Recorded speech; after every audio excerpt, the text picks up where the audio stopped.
আচ্ছা, ল্যাবে তো আমরা এক্সপেরিমেন্ট 5 করেছি, তাই না? জি স্যার। অর্থাৎ ওয়াট মিটারের সাথে আমাদের পরিচয় আছে না?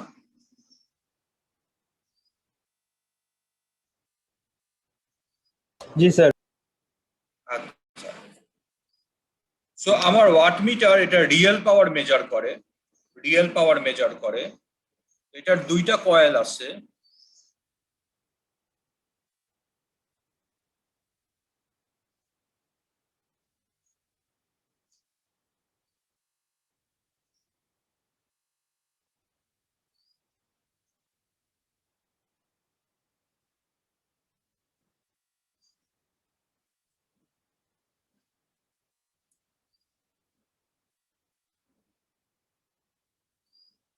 একটাকে বলা হয় কারেন্ট কয়েল, আর একটা হচ্ছে আমার পোটেনশিয়াল কয়েল। তো যদি আমার কারেন্ট কয়েলের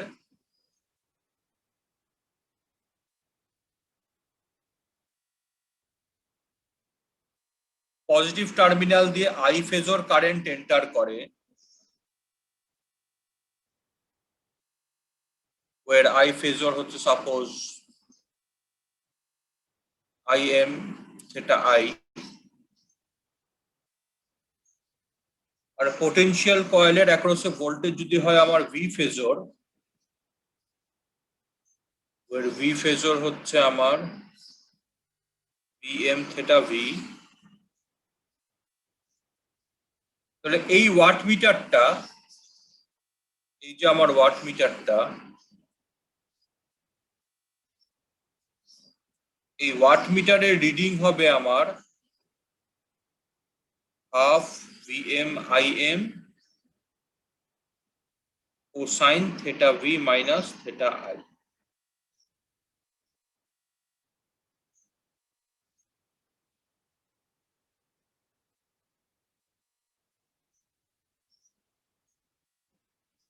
যদি আমার কারেন্ট কয়েলের পজিটিভ টার্মিনাল দিয়ে আই কারেন্ট এন্টার করে, আই ফেজর কারেন্ট এন্টার করে, যেখানে আই ফেজর হচ্ছে IM থেটা I, আর যদি পোটেনশিয়াল কয়েলের অ্যাক্রসে ভোল্টেজ হয় আমার V ফেজর, যেখানে V ফেজর হচ্ছে VM থেটা V, তাহলে এই ওয়াট মিটার রিডিং শো করবে আমাকে half VM IM cosine theta V minus theta I। ঠিক আছে? জি স্যার। তাহলে এখানে দেখো এই জিনিসটাই আমি লিখেছি আর কি, এই জিনিসটা বললাম তোমাদেরকে আমি। তাহলে একটা থ্রি ফেজ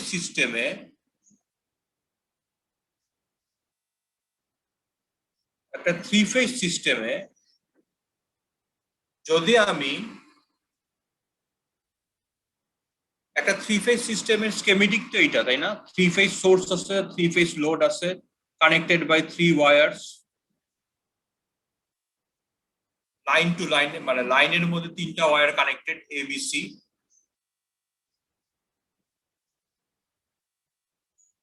তো আমি যদি দুইটা লাইনের মধ্যে ওয়াট মিটার লাগাই, ধরো আমি আমার এ লাইনটা যেটা আছে এখানে কারেন্ট কয়েল একটা লাগালাম, এবং এখানটা এ আর বির মধ্যে আমি এখানটায় যদি একটা পোটেনশিয়াল কয়েল লাগাই, আবার যদি সি আর বির মধ্যে আরেকটা পোটেনশিয়াল কয়েল লাগাই, আর সি লাইনটাতে আরেকটা কারেন্ট কয়েল লাগাই, তাহলে দেখো আমার এই যে ওয়াট মিটার 1 W1 যেটা, এটার পজিটিভ টার্মিনাল দিয়ে এই IAA কারেন্টটা এন্টার করতেছে না? জি স্যার। আর VAB ফেজর হচ্ছে এই ভোল্টেজটা অ্যাক্রস দ্য পোটেনশিয়াল কয়েল।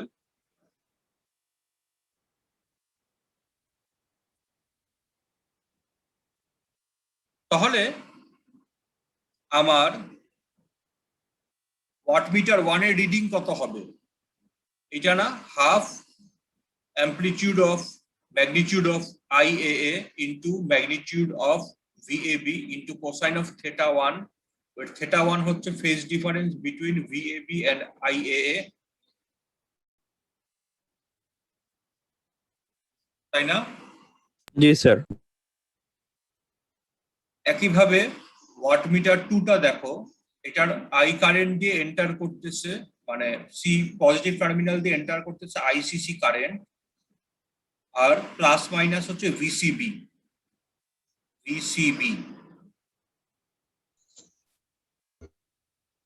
তাহলে দেখো ওয়াটমিটার 2 রিডিং কি হবে, এটা না half magnitude of VCB into magnitude of ICC into cosine of theta 2, where theta 2 হচ্ছে phase difference between VCB আর ICC।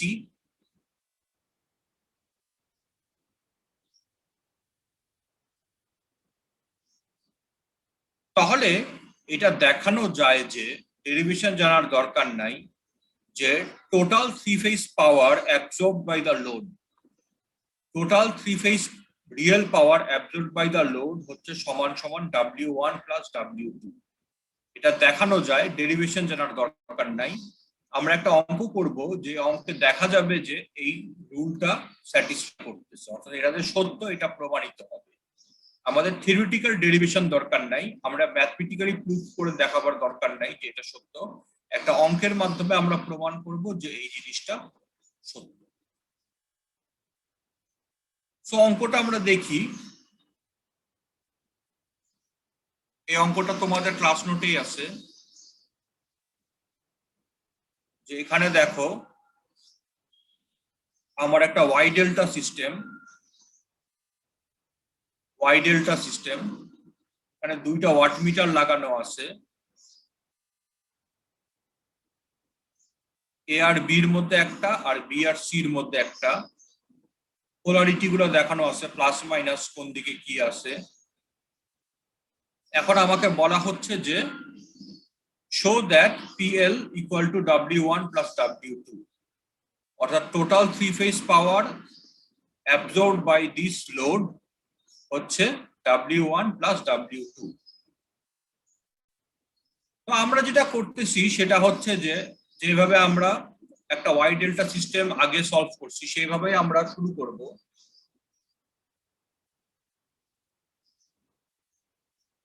অর্থাৎ আমরা প্রথমে VAB বের করব, এই লাইন টু লাইন ভোল্টেজ বের করব এট দ্য সোর্স সাইড, যেটা করছি আমরা। VAB হচ্ছে VAN প্লাস VNB, মানে VAN মাইনাস VBN সমান সমান এত আসে। এখন দেখো এই যে কারেন্ট কয়েল আমার, এটার অ্যাক্রসে ভোল্টেজ ড্রপ হচ্ছে আইডিয়ালি 0, মানে এই কারেন্ট কয়েলটার অ্যাক্রসে কোনো ভোল্টেজ ড্রপ নাই। তার মানে আমি বলতে পারি যে small A R capital A সরাসরি কানেক্টেড। তাহলে আমি কি বলতে পারি ভি স্মল এ বি মানে সমান সমান ভি ক্যাপিটাল এ বি?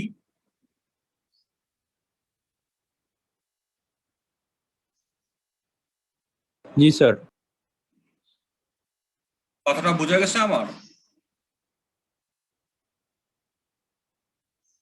আমি যদি কারেন্ট কয়েলের অ্যাক্রসে আইডিয়ালি ধরে নেই ভোল্টেজ ড্রপ 0, অর্থাৎ এটার অ্যাক্রসে কোনো ভোল্টেজ ড্রপ নাই, তাহলে small A R capital A তো কানেক্টেড, সরাসরি কানেক্টেড, তাদের মাঝখানে কোনো ভোল্টেজ ড্রপ নাই, তারা একই নোড। তাহলে আমি বলতে পারি না ভি স্মল এ বি সমান সমান ভি ক্যাপিটাল এ বি? পারি বলতে, সেটাই স্যার লিখছি এখানে এখানে। হ্যাঁ বলো। স্যার বলতেছি এখানে কি ভোল্টেজ ড্রপটাকে আমরা ধরে নিব যে 0? আমরা ভোল্টেজ ড্রপকে 0 ধরে নিচ্ছি, আমরা ধরে নিচ্ছি যে এটার অ্যাক্রসে কোনো ভোল্টেজ ড্রপ নাই, কারেন্ট কয়েল আইডিয়াল। ও আচ্ছা, জি স্যার বুঝতে পারছি। ঠিক আছে, জি স্যার। কারেন্ট কয়েলটার অ্যাক্রসে কোনো ভোল্টেজ ড্রপ নাই। যেমন আমরা অ্যামমিটার লাগাই না, অ্যামমিটার তো আমরা চিনি,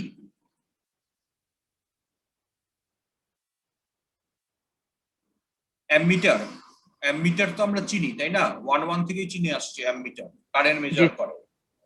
অ্যামমিটার তো একটা সার্কিটে সিরিজে লাগানো হয়, কিন্তু আমরা ধরেই নেই কি যে অ্যামমিটার শুধু কারেন্টটা আমাকে মেপে দিবে, সে কোনো ভোল্টেজ কনজিউম করবে না, তাই না?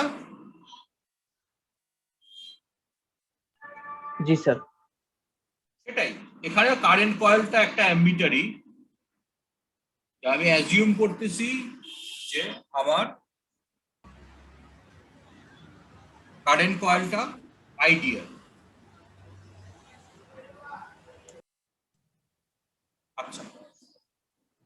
একইভাবে ভি স্মল বিসি হচ্ছে সমান সমান V capital BC, V small BC হচ্ছে সমান সমান ভি স্মল এই যে ভিবিসি, আর ভিসিএ হচ্ছে আমার ভিসিএ। এখন দেখো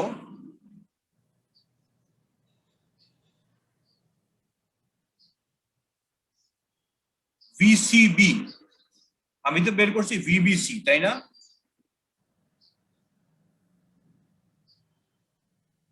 তাহলে ভিসিবি কি? ভিবিসি ইন্টু -1 না? জি স্যার।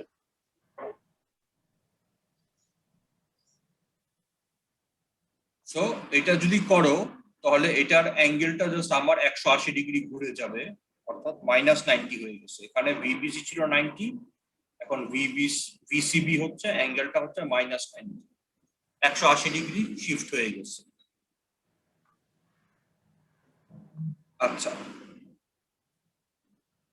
তাহলে ভিসিবি আমি পেয়ে গেছি।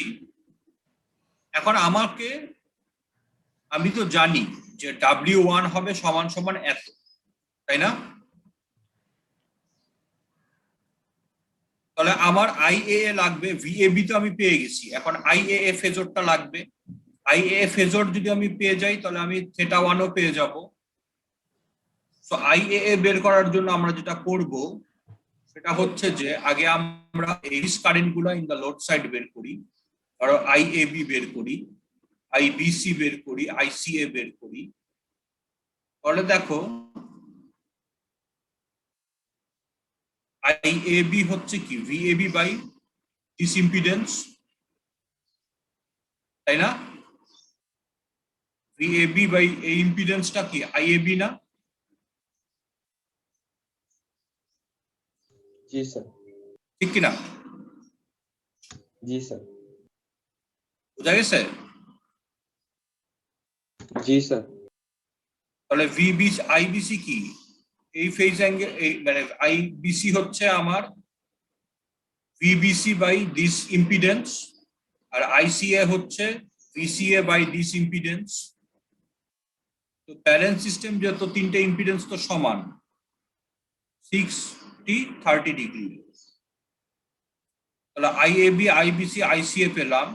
এখন যদি আমি কেসিএল অ্যাপ্লাই করি at node A,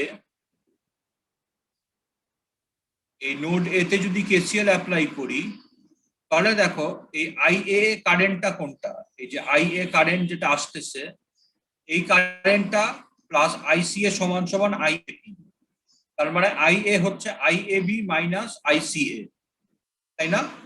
KCL apply করলে এটা লিখতে পারি না আমি?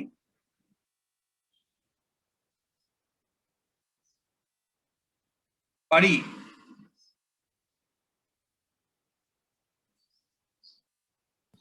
জি স্যার। আচ্ছা, তাহলে বি নোডে কেসিএল অ্যাপ্লাই করলে আমি আইবি পাবো, সি নোডে কেসিএল অ্যাপ্লাই করলে আমি আইসি পাবো। আমি এখানে রেজাল্ট গুলো লিখে দিচ্ছি, দেখো সবগুলোর অ্যামপ্লিটিউড সমান 24, সবগুলোর অ্যামপ্লিটিউড সমান, ফেজ ডিফারেন্স হচ্ছে 120 ডিগ্রি। তাহলে W1 হচ্ছে আমার হাফকে আমি এইভাবে লিখছি আর কি, দুইটাকে √2 দিয়ে ভাগ করছি। এটাকে তুমি সরাসরি নিচে হাফ দিয়েও লিখতে পারতা, কোনো সমস্যা ছিল না। সো হাফ ভিএবি, ভিএবির ম্যাগনিটিউড কত? 831.4। এখানে দেখো 831.4 ইন্টু আই এর ম্যাগনিটিউড 24 ইন্টু কোসাইন অফ ভিএবি এর ফেজ অ্যাঙ্গেল মাইনাস আই এর ফেজ অ্যাঙ্গেল। ভিএবি এর ফেজ অ্যাঙ্গেল কত? এখানে দেখো ভিএবি এর ফেজ অ্যাঙ্গেল হচ্ছে -30 ডিগ্রি, এই যে -30 ডিগ্রি। আর আই এর ফেজ অ্যাঙ্গেল কত? এটাও -30 ডিগ্রি। তো -30 ডিগ্রি সমান সমান এটা 0 ডিগ্রি হয়ে যাবে। কাজে এটা করলে আমার W1 will show me 9979 watt.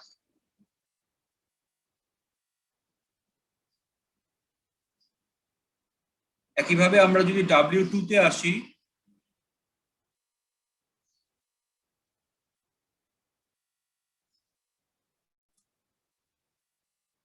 তাহলে হাফ ভিসিবি, ভিসিবির ম্যাগনিটিউড হচ্ছে 831.4 into ICর magnitude 24 divided by 2 into cosine of phase angle of VCB which is minus 90. VCB এর phase angle হচ্ছে minus 90 minus phase angle of IC which is minus 150 minus minus a plus, এটা করলে আমার W2 reading হবে এত। তাহলে W1 plus W2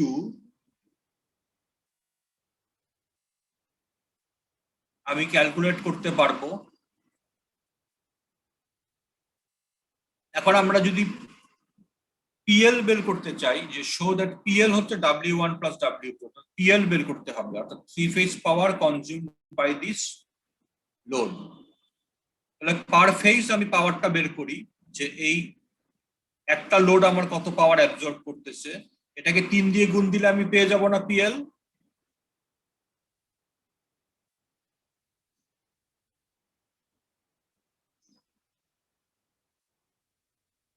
স্টুডেন্টরা,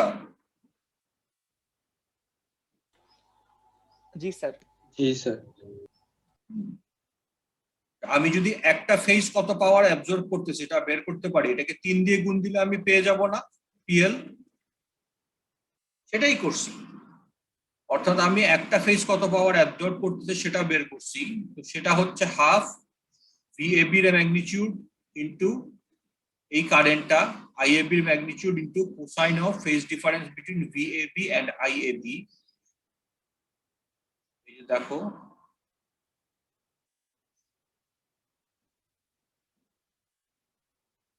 VAB এর ম্যাগনিটিউড ইনটু IAB এর magnitude by 2 into cosine of minus 30 degree VAB এর ফেজ অ্যাঙ্গেল আর IAB এর ফেজ অ্যাঙ্গেল হচ্ছে মাইনাস 60 ডিগ্রি।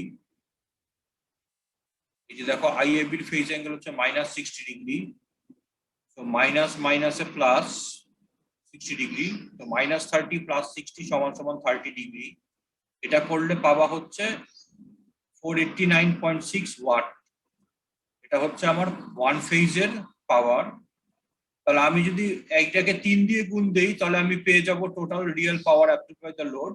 তাহলে PL হচ্ছে আমার সমান সমান এত, আর W1 প্লাস W2 করলেও দেখতে পাবা যে মান আসছে আমার এত। সো PL সমান সমান W1 প্লাস W2, এটা শো।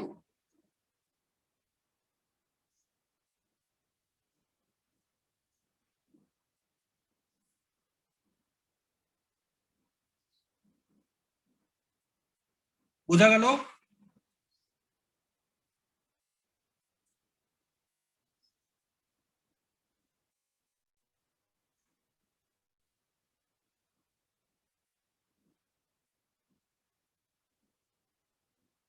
স্টুডেন্টসরা বোঝা গেছে? जी सर। জি স্যার। সো এই কাজটা আমি করতে পারছি কেন বলতো, যে PL সমান সমান 3 ইন্টু P1 ফেজ।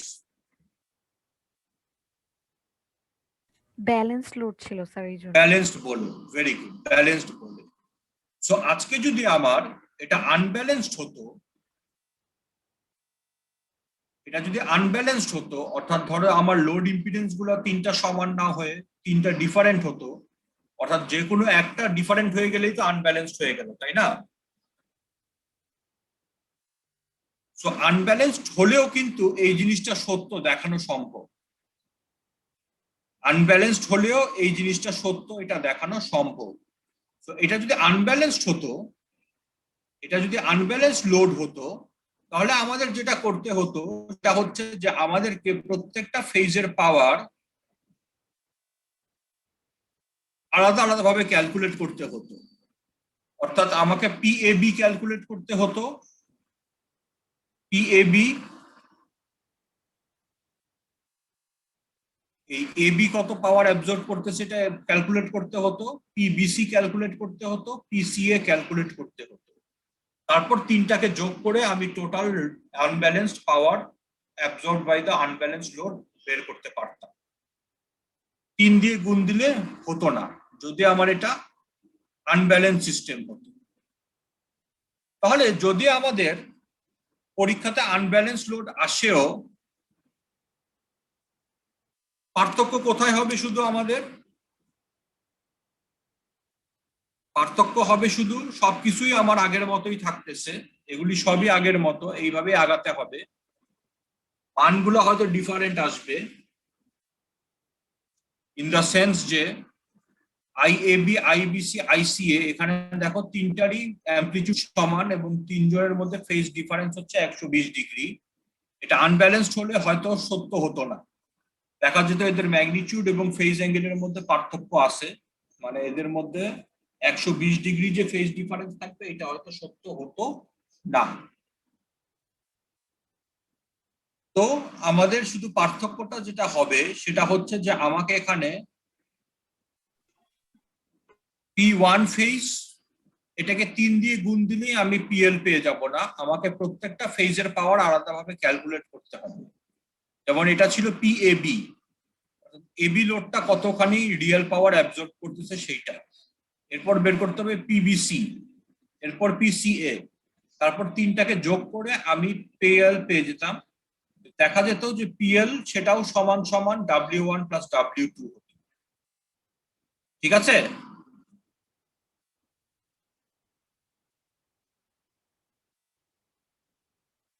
আমার কথাটা কি বোঝা গেছে? জি স্যার। তাহলে আনব্যালেন্সড এর অঙ্ক কিন্তু আমাদের পরীক্ষায় আসতে পারে এইভাবে। আমাদের ব্যালেন্স সিস্টেম থেকে আমাদের থ্রি ফেজ সিস্টেম থেকে আমাদের দুই টাইপের অঙ্ক পরীক্ষায় আসে। একটা টাইপের অঙ্ক যেটা আমরা গতদিন দেখেছি, যে যেরকম ওয়াটমিটার লাগানো নাই মাঝখানে, সরাসরি লাইন মানে কানেক্টেড, ধরো ওয়াই ডেল্টা বা ডেল্টা ওয়াই সিস্টেম দেয়া থাকে, আমাদেরকে বলা হয় যে আমাদের এই জিনিসগুলো বের করো, ধরো currents on the load side, currents on the source side, voltage on the load side, voltage on the source side, এইসব জিনিসপত্র বের করো, এরকম অঙ্ক আমাদের থাকে। অথবা আমাদের এরকম অঙ্ক থাকে যে আমার দুইটা ওয়াটমিটার লাগানো আছে, আমাকে ওয়াটমিটার গুলোর রিডিং বের করতে হয় এবং দেখাতে হয় যে সেটা সমান সমান লোড পাওয়ার। তো লোড পাওয়ারটা যদি আনব্যালেন্সড হয় তাহলে আমাদের ঘাবড়াবার কিছু নাই, আমাদের পদ্ধতি তো জানাই আছে কিভাবে বের করতে হবে। সেভাবে আগালে আমরা এইভাবে লোড পাওয়ারটাও ক্যালকুলেট করতে পারি ফর এন আনব্যালেন্সড লোড।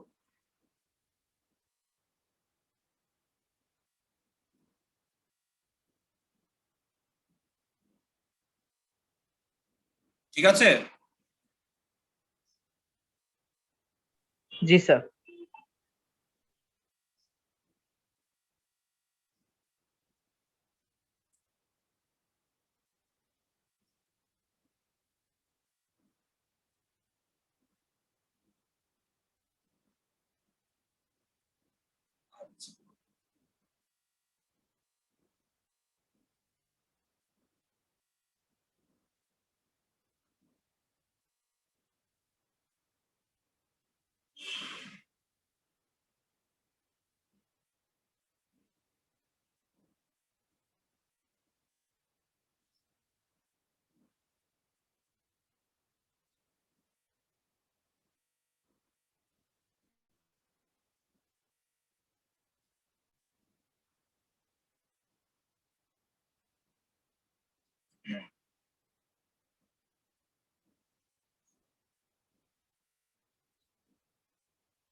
গত বছর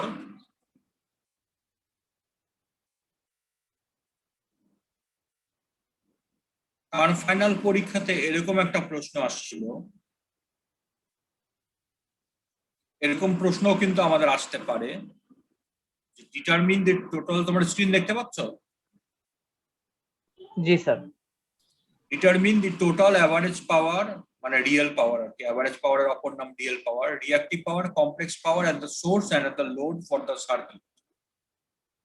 তো এখানে দেখো আমার লাইনের মধ্যে একটা ইম্পিডেন্স লাগানো আছে, অর্থাৎ লোড আর সোর্স কিন্তু এক না, অর্থাৎ এই এ নোড আর এই ক্যাপিটাল এ নোড কিন্তু এক হয়ে যায় নাই।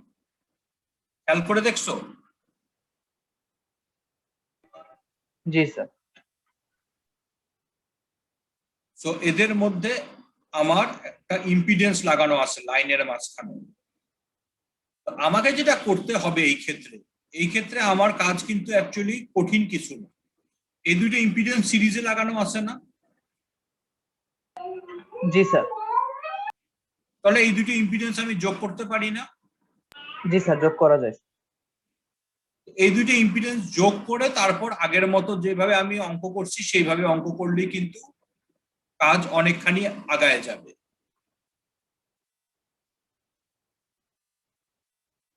বুঝতে পারছো? জি স্যার। আচ্ছা,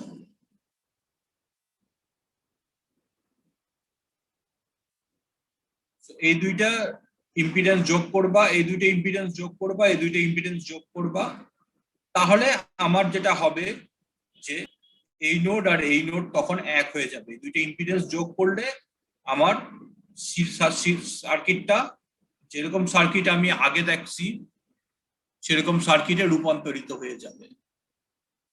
এটা একটা ওয়াই ওয়াই সিস্টেম।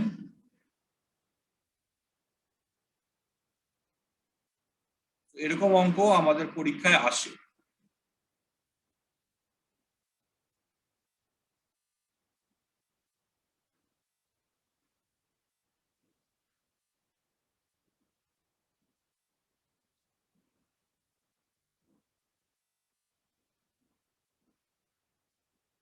সো আমাদের থ্রি ফেজ সিস্টেম শেষ। কালকে থেকে আমরা ইনশাল্লাহ আরেকটা টপিক শুরু করব। এটার ক্লাস নোট আমি ইনশাল্লাহ গুগল ক্লাসরুমে শেয়ার করে দিব, অসুবিধা নাই। আর আমাদেরকে একটু চিন্তা ভাবনাও করতে হবে আস্তে আস্তে আমাদের নেক্সট ক্লাস টেস্টটার ব্যাপারে, যে নেক্সট ক্লাস টেস্টটা আমরা কবে দিব আর কি। আমাদের তো আর 4 সপ্তাহ ক্লাস আছে, এই সপ্তাহ তারপর আরেক সপ্তাহ আর 2 সপ্তাহ ক্লাস আছে। তো আমাদের ক্লাস টেস্ট হবে 3টা টোটাল, ঠিক আছে? যেহেতু অনলাইনে আমাদের সেমিস্টার শেষ হবে, কাজে ক্লাস টেস্ট আমরা 3টা নিয়ে 2টা বেস্ট কাউন্ট করব, ঠিক আছে? 3টা নিয়ে বেস্ট 2 কাউন্ট করব। তো আমাদের নেক্সট ক্লাস টেস্টটা তোমরা কি নেক্সট উইকে দিবা না পরের উইকে দিবা, এটা একটু চিন্তা ভাবনা করতে হবে আমাদের। যাই হোক, এটা নিয়ে আমরা পরে ইনশাল্লাহ কথা বলবো।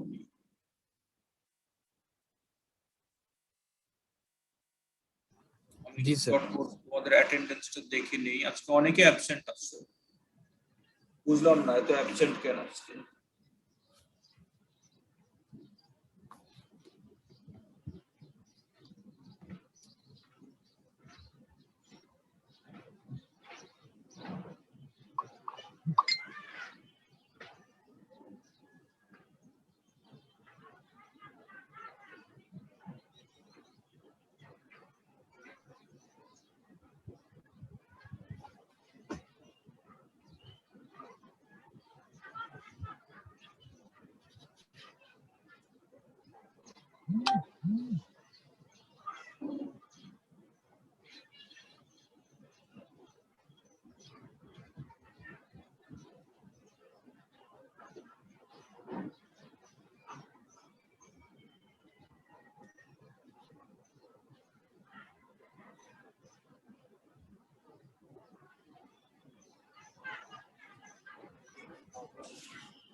তো ঠিক আছে, তাহলে কালকে ইনশাল্লাহ আবার দেখা হবে।